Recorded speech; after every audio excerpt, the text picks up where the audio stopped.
from SouFLoTV again, everybody. It's your host with the most. So, when I see a big headline in the Jamaica newspaper that says Chinese national charged in big counterfeit bust, when I see a news headline like that, I have to laugh. They say, I have to laugh because guess what? There should be one of these headlines pretty much every day or somewhere in our newspapers every day. Why? Because I've been saying it for the longest that the counterfeit business in Jamaica and a whole lot of other illegal activities in Jamaica is being spearheaded by these Chinese immigrants that are coming into Jamaica and setting up shop. The problem is our government has allowed them to come in and set up shop. You know, so we're frightened for foreign already, man, especially if them come with little money. Anyway, watch this.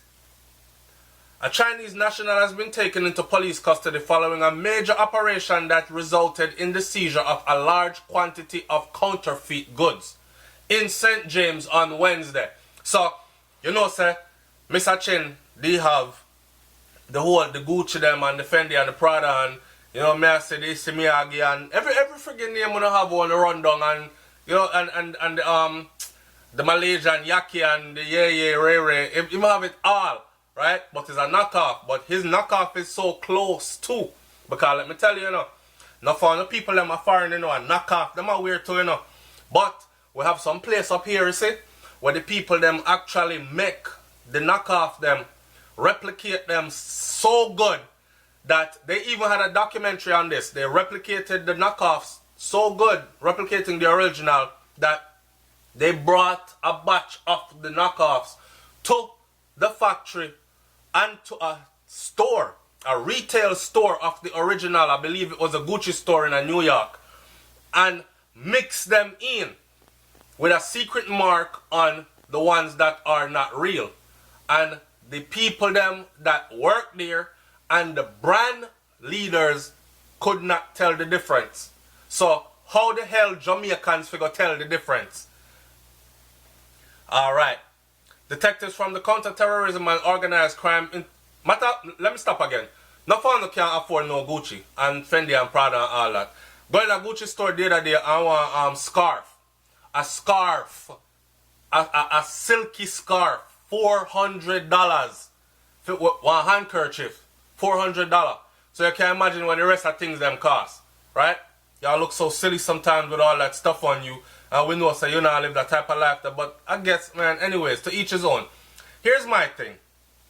Them say in the process, Yusen Leng, 37 years old, was arrested and charged with unlawful use of trademark, which amounted to some $10 million worth of goods. Now, $10 million is a lot because that's roughly 100,000 US dollars, roughly. So, I know somebody are going to do the maths or just look it up on YouTube and say SouFLoTV, the exact amount in US is this. I can do that too. In this moment, that's not my focus and my purpose, alright? He is to appear in court in Jamaica on January 24th. The seized goods collectively include hundreds of supposedly fake names, sneakers, slippers, purses, travel bags, all these other things. The CTOC team has reported that even lotto scamming paperwork were found at a location in St. James during the operation there on Wednesday. Now, they did not say if it was found at that location in particular, you know. And then the follow-up story to this, I remember, you know, that in a Sofim thing, where he got arrested was in St. James on Wednesday, right? Now watch this. Police and customs conduct raid in Old Harbor Chinese stores. I saw. I think Christmas is coming and the police are looking for a little bit of something extra grease my palm. Because how the hell do you not catch them all the rest of months of the year? And like I've said before, January to December, them should not get pressure. Because believe me when I tell you they are part of the problem. Alright? Police in a joint operation in Jamaica, customs, in a joint operation with customs, conducted a series of raids at a number of Chinese-owned business establishments in Old Harbour, St. Catherine on Friday. Several operators were detained and businesses were ordered to be closed in the operation that lasted for several hours. Representatives of both the police and customs refused to speak to the news entities that were there at the scene, including Loop, big up the Loop. Sources, however, state that the Chinese nationals were being questioned in connection with a number of offenses, and we heard that to include counterfeiting and lotto scamming, and not only counterfeiting of clothes, shoes, garments, and hair and all these other things, but counterfeiting of medication, counterfeiting of counterfeiting of medication, counterfeiting of food items. When you mix up your Milo and your Horlicks and think of Milo and Horlicks. Over the last several years, there has been a rapid growth in Chinese-owned businesses in the bustling Old Harbour Town Centre, where a wide variety of operations include supermarkets and restaurants. Alright. During the raids on Friday, some Chinese-owned stores closed their doors with their workers inside, only to reopen right after the operation had ended. Others remained open after being questioned by law enforcement officials. Hear me I say? During the raid on Friday, some of these stores closed their doors with their workers inside, only to reopen after the operation, right after the operation had ended. So you know what happened? Them run in, and my Chinese man said, come on man, you know how this go, man. I'll give you a thing, man. Why you treat me like that? Look, I know my Chinese accent that sound more like me that going to some other dialect. But anyway, you know, you get the point. Alright? You get the point. Big up on yourself. It's SouFLoTV. You want to come talk to me? I've said this before and I'm going to say it again. At the rate that we're killing ourselves off in Jamaica, to see reports like these, how business is flourishing in Jamaica for the Chinese, we can sit here and say, yes, they're a unified people and them come in and them see opportunity and them make use of it. Who can blame them? That is what we are supposed to be doing. I was talking to my sister yesterday and I said to her, you know, the reason why our family have, a lot of people in our family have things, right?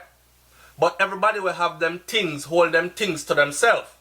So, what about, how come none of our family members or our family didn't form a resource where we had pooled our resources together then?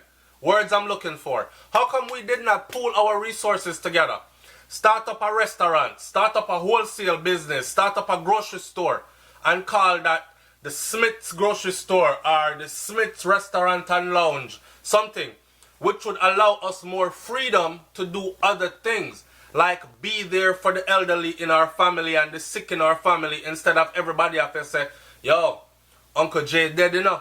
And you say, boy, I can't make it to a funeral in a dog cause, you know, say I find me there already and I have to work and you don't know it go.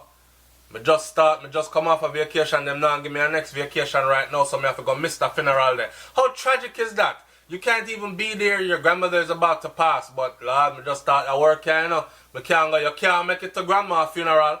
You can't be there for your family members when they're sick. I'm just going to put this out there for you guys to think about this and implement this in your own family. We don't know when it comes SouFLoTV, man. We don't only talk. We give solutions too, and if you implement them, you will reap the joys of them, right? Talk up with your family. You and your family members take a note out of Mr. Lowell Horton's book. The man who started the party thing with us murder himself the other day according to what they said. Take this note out of his book. You and a couple family members that are genuine, pool your resources together, okay? And open a business. Open a business of some sort.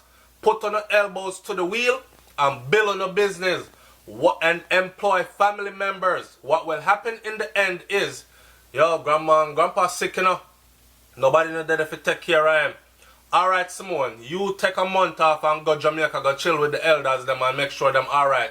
When you come back, we rotate out. You work in a restaurant and me take a month off and go. And so it will allow you the freedom to do the things that you're able or you are supposed to be able to do for your family. In other words, it will make you able to better take care of yourself and your family. You can set your own work hours when you're employed and you don't have to go beg nobody for vacation time. Your income is determined by your work ethic. If you put in a little bit, you get out a little bit. If you put in a lot, you get out a lot. Them kind of something there. I'm going to leave this one up here, alright? And I want you to think about that. Not to stray off though, back to the story at hand. The Chinese people in Jamaica, they see opportunity. You know, see them build up roadway, hotels and hospital, medical centers, businesses. We're talking about restaurants and supers, grocery stores, and all kind of places owned by them. Where is our thing? It's SouFLoTV, man. I'm out. Peace.